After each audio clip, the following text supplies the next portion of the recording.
ఈ దేశంలో కులాలు అనంటే అణచివేతకు గురి అయినటువంటి కులాలు, మరి అధికారంలో పాలక వర్గంలో ఉన్నటువంటి కులాలు, శాసించే కులాలు, అదేవిధంగా బానిస కులాలు, మరి ఆర్థికంగా అభివృద్ధి చెందిన కులాలు, ఆర్థికంగా ఏమీ లేని భిక్షాటన చేసుకునే కులాలు, అదేవిధంగా వలస కులాలు, ఇల్లు వాకిలి భూమి ఏమీ లేకుండా కేవలం వలస జీవితాలతోటి జీవించే కులాలు కూడా వందల కులాలుగా ఉన్నాయి. బీసీలలో దాదాపు 3600 కులాలు ఉంటే దాదాపు 2000 కులాల వరకు సంచార కులాలుగానే మొన్నటి వరకు సంచార కులాలుగా, లేకపోతే అత్యంత వెనుకబడినటువంటి కులాలుగా, మరి ఇతరుల మీద ఆధారపడే కులాలుగా ఉన్నాయి.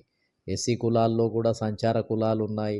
అదేవిధంగా ఇతరత్ర అనేక రకాలుగా అణచివేతకు గురి అయిపోయి భూమి లేకుండా ఇల్లు లేకుండా గిరిజనులలో కూడా అదే రకమైనటువంటి పరిస్థితి ఉంది. ఇప్పుడిప్పుడు మరి డెవలప్మెంట్ ప్రాసెస్ ప్రారంభమైన తర్వాత పారిశ్రామిక రంగము, సాంకేతిక రంగము, గ్లోబలైజేషను ఇలాంటివన్నీ ప్రపంచవ్యాప్తంగా వచ్చినటువంటి మార్పుల ఫలితంగా బ్రిటిష్ పరిపాలనలో వచ్చినటువంటి మార్పులు, చట్టాలు, శాసనాలు, మరి విద్యా విధానము, అదేవిధంగా మరి అనేక రకాలైనటువంటి జీవోలు, చట్టాలు, పాత వ్యవస్థను రద్దు చేస్తూ పాత విధానంలో ఉన్నటువంటి లొసుకులన్నిటిని కూడా రద్దు చేస్తూ వందల వేల జీవోలు బయటకొచ్చి అందరికీ మరి ఈక్వాలిటీ, అందరికీ సమానంగానే ఉండే విధంగా కొన్ని జీవోలు కూడా పాస్ అయినటువంటి పరిస్థితి ఉంది. కాబట్టి నేను అనేది ఏంటిది అని అంటే ఈ కుల వ్యవస్థ అనేది ఒకటేసారి రద్దు చేయటము అనేది ఇక సాధ్యం కాదు. అది ఇప్పుడు ఎవరు జీవో తీసినా ఎవరు కూడా దాన్ని ఫాలో అయ్యే పరిస్థితి కూడా లేదు. కులం పేరు చెప్పుకోకుండా ఉండే పరిస్థితి లేదు. కులాలు ఇప్పటికి కూడా ఏంటిది అని అంటే తన జీవనంలో గొప్పగా కూడా కొంతమంది ఆ కులాలకు ఒక పవిత్రతను కూడా ఏర్పాటు చేసుకొని కులాల ఐడెంటిటీని కూడా ఏర్పాటు చేసుకున్న తర్వాత ఇంకా కులాలను స్వచ్ఛందంగానే మూసేసుకొని కులాలను స్వచ్ఛందంగానే మరి వాటిని రద్దు చేసుకొని ఇక నాకు ఏ కులం లేదు అని చెప్పుకునే పరిస్థితి కూడా ఈ దేశంలో అంత తొందరగా వస్తుంది అని అనుకోవటానికి వీల్లేదు. కాబట్టి అసలు ఈ కులాలు వద్దు అని చెప్పటము అని అంటే అది ఎవరికి ఎక్కువ లాభం ఉంటుంది?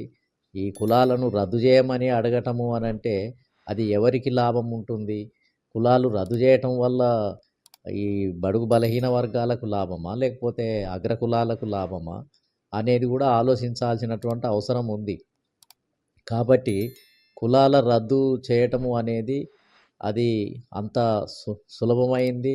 కాబట్టి అది సాధ్యం కానటువంటి పరిస్థితి ఉంది. ఒక రకంగా చెప్పాలి అని అంటే బడుగు బలహీన వర్గాలకు ఈ కులాల రూపంలో ఏ అయితే వెనుకబడి ఉన్నాయో, అణచివేతకు గురి అయి ఉన్నాయో, అంటరానితనానికి గురి అయినటువంటి కులాలుగా ఉన్నాయో, ఇదే ఒక బేసు.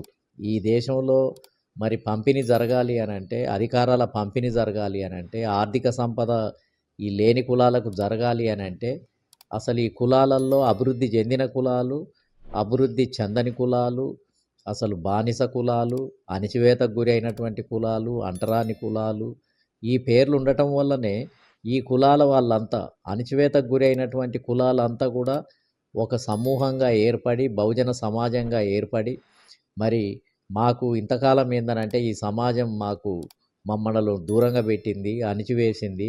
కాబట్టి సమాజంలో భాగస్వామ్యం లేదు, పరిపాలనా రంగంలో భాగస్వామ్యం లేదు, విద్యా ఉద్యోగ రంగాల్లో భాగస్వామ్యం లేదు, బడ్జెట్లో భాగస్వామ్యం లేదు, చట్టసభలలో భాగస్వామ్యం లేదు, లోక్సభల అదేవిధంగా పార్లమెంటు, అసెంబ్లీ, స్థానిక సంస్థలలో మాకు భాగస్వామ్యం లేదు.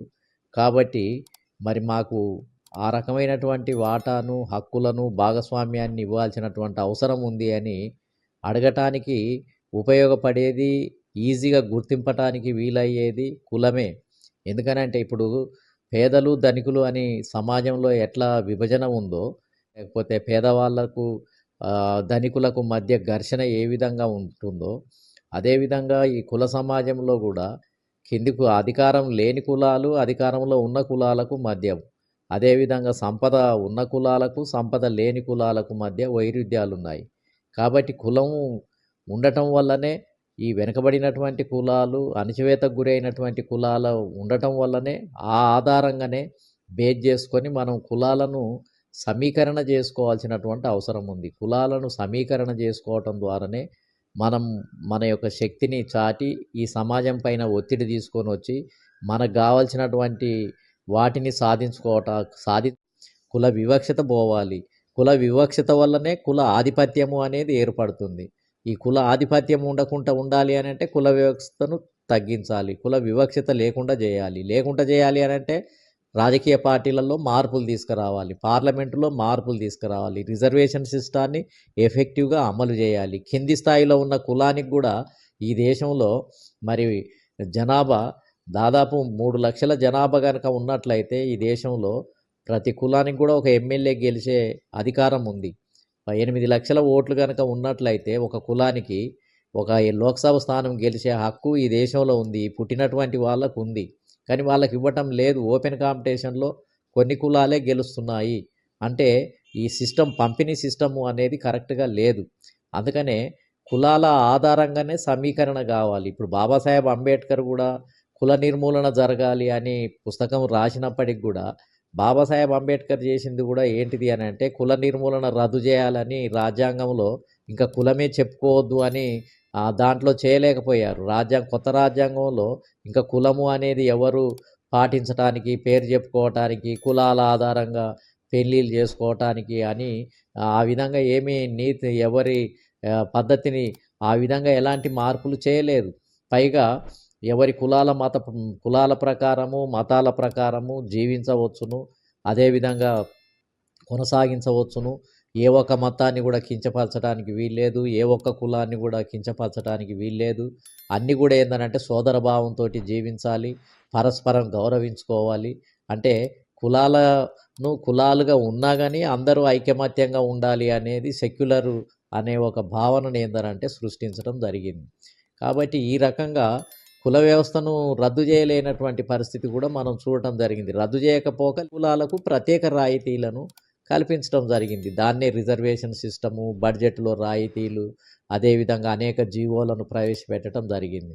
కాబట్టి మనం కుల వ్యవస్థను రద్దు చేయాలి అనే పదం కరెక్ట్ పదం కాదు. కులాలను ధ్వంసం చేయాలి అనే పదం కరెక్ట్ కాదు. ఇప్పుడు జరగాల్సింది ఏందనంటే డిస్ట్రిబ్యూషనే.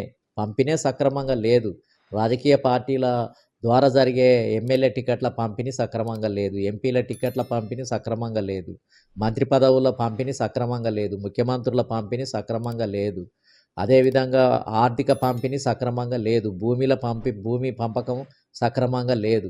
కాబట్టి వీటిల్లో మార్పు తీసుకొని వస్తే కులాల మధ్య అసమానత్వాన్ని తొలగిపోయి సమానత్వం ఏర్పడటానికి అవకాశం ఉంది. కానీ సమానత్వాన్ని తీసుకురావటానికి ఈ అగ్రకులాలకు ఇష్టం లేదు. అందుకనే మరి బాబాసాహెబ్ అంబేద్కర్ కానీ, మహాత్మా జ్యోతిరావు పూలే కానీ, అదేవిధంగా కాన్షీరామ్ గారు కానీ ఈ కులాలు ఏకం కావాలి, ఈ కులాలకు అన్యాయం జరుగుతుంది, ఈ కులాలు బాగా అభివృద్ధి చెందాయి, కాబట్టి ఈ కులాలంతా ఏకమై ఈ సమాజంలో మనం కూడా మన అధికారాన్ని చేపట్టాలి, మనం కూడా మొత్తం ఈ దేశంలో గౌరవప్రదమైనటువంటి వాటాను పొందాలి అని వాళ్ళు పోరాటం చేయటం జరిగింది. అంటే లేని కులాలంతా ఒకటయ్యారు. ఒక రకంగా కులాన్ని నిర్మూలించకపోగా, కులాన్ని దాచిపెట్టుకోకుండా ఏ కులము అని చెప్పటం ద్వారానే, కులాన్ని గుర్తించటం ద్వారానే.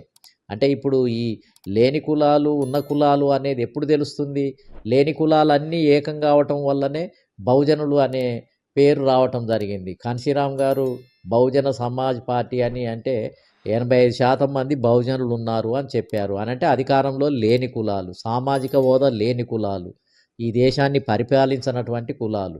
కాబట్టి 85% మంది వీళ్ళున్నారు. 15% మందే ఈ దేశాన్ని పరిపాలిస్తున్నారు అని చెప్పారు.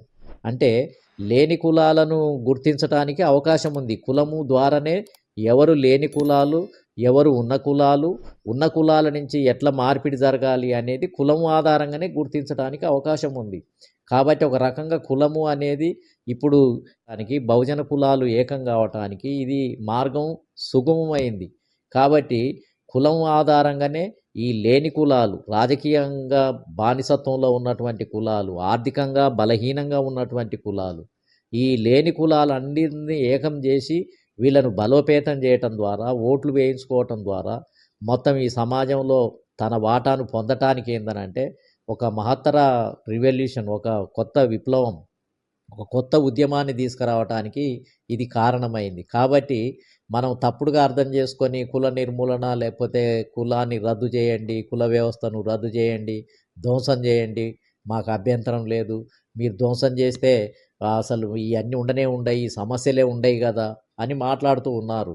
అసలు ధ్వంసం ఇక కులాన్నే రద్దు చేసిన తర్వాత దేని ఆధారంగా పోరాటం చేస్తాం మనం? దేని ఆధారంగా అడగటానికి అవకాశం ఉంది?